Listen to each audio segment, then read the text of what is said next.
ನಮಸ್ಕಾರ ವೀಕ್ಷಕರೇ, ನಾನು ನಿಮ್ಮ ನಾಡಿ ಪಂಡಿತ್ ಶ್ರೀ ವಿದ್ಯಾ ನಾಗೇಂದ್ರ. ಇವತ್ತು ನಾವು ಚರ್ಚೆ ಮಾಡೋದಕ್ಕೆ ಹೊರಟಿರೋ ವಿಷಯ ಬಂದು ಸಂತಾನ ಸಮಸ್ಯೆಗಳು.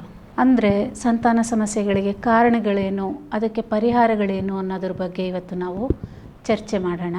ಮೊದಲನೇದಾಗಿ ಸಂತಾನ ಸಮಸ್ಯೆ ಹೇಗೆ ತಿಳ್ಕೋಬೇಕು, ಅದಕ್ಕೂ ಜ್ಯೋತಿಷ್ಯ ಶಾಸ್ತ್ರಕ್ಕೂ ಏನು ಸಂಬಂಧ ಇದೆ, ಜ್ಯೋತಿಷ್ಯ ಶಾಸ್ತ್ರದಲ್ಲಿ ನಮ್ಗೆ ಇದ್ರ ಬಗ್ಗೆ ಎಲ್ಲ ವಿವರ ತಿಳಿಯತ್ತಾ ಅಂತಂತಂದರೆ ಹೌದು, ತಿಳಿಯತ್ತೆ. ನಿಮ್ಮ ಜಾತಕದಲ್ಲಿ ಕೆಲವೊಂದು ಗ್ರಹಗಳ ಸ್ಥಿತಿ ಹೇಗಿದೆ ಅನ್ನೋದ್ರ ಬಗ್ಗೆ ನೋಡಿ ನಾವು ನಿಮಗೆ ಸಂತಾನ ಸಮಸ್ಯೆ, ಸಂತಾನ ವಿಳಂಬ ಆಗತ್ತಾ ಏನು ಅನ್ನೋದನ್ನು ನಾವು ತಿಳಿದುಕೊಳ್ಬೋದಾಗಿದೆ. ಈಗ ನಾವು ಮೊದಲನೇದಾಗಿ ನೋಡಬೇಕಾದ್ರೆ ನಮ್ಮಲ್ಲಿ ಬಹಳಷ್ಟು ಪೃಚ್ಛಕರು ಒಂದು ವಿವಾಹದ ಸಮಯದಲ್ಲಿ ಜಾತಕ ಹೊಂದಾಣಿಕೆ ಮಾಡಬೇಕಾದ ಸಮಯದಲ್ಲೇ ಕೆಲವರು ಈ ದಂಪತಿಗಳಿಗೆ ಸಂತಾನ ಸಮಸ್ಯೆ ಮುಂದೆ ಇರತ್ತಾ ಇರಲ್ವಾ ಅದನ್ನು ನೋಡಿ ಹೇಳಿ ಅಂತಾರೆ. ಕೆಲವರು ನಮ್ಮ ಮಗನಿಗೆ ಅಥವಾ ನಮ್ಮ ಮಗಳಿಗೆ ಪುತ್ರ ಸಂತಾನ ಆಗತ್ತಾ ಅಥವಾ ಹೆಣ್ಣು ಮಗು ಸಂತಾನ ಆಗತ್ತಾ, ಯಾವ ಥರ ಆಗತ್ತೆ ಅಂತ ಕೇಳೋರು ಇರ್ತಾರೆ. ಮತ್ತು ಅದರ ಜೊತೆಗೆ ಕೆಲವರು ಮಕ್ಕಳಾದಮೇಲೆ ಅವರ ವಿದ್ಯಾಭ್ಯಾಸ, ಅವರ ಜೀವನ ಹೇಗಿರುತ್ತೆ ಈ ರೀತಿ ಎಲ್ಲ ಕೇಳ್ತಾರೆ.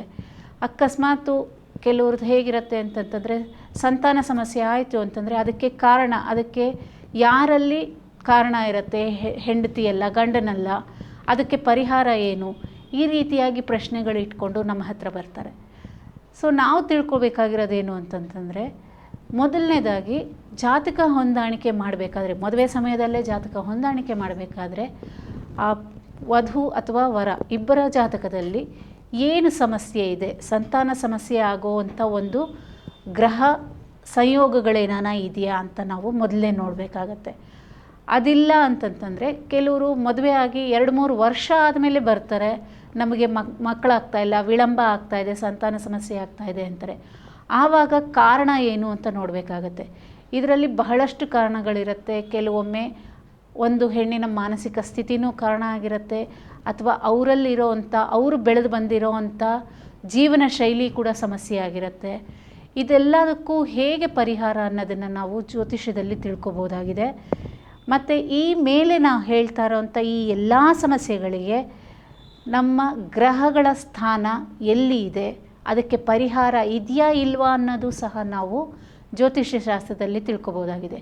ಅಂದರೆ ಏನು ಹೇಳ್ತಾ ಇರೋದು ಅಂತಂದರೆ, ಅಕಸ್ಮಾತು ಆ ದಂಪತಿಗಳಿಗೆ ವಿಳಂಬ ಆಗತ್ತೆ ಸಂತಾನ, ಅಂದರೆ ಇಷ್ಟು ವರ್ಷ ಆದಮೇಲೆ ಮಕ್ಕಳಾಗ್ಬೋದು ಅನ್ನೋದು ಅವರ ಜಾತಕದಲ್ಲಿರುತ್ತೆ.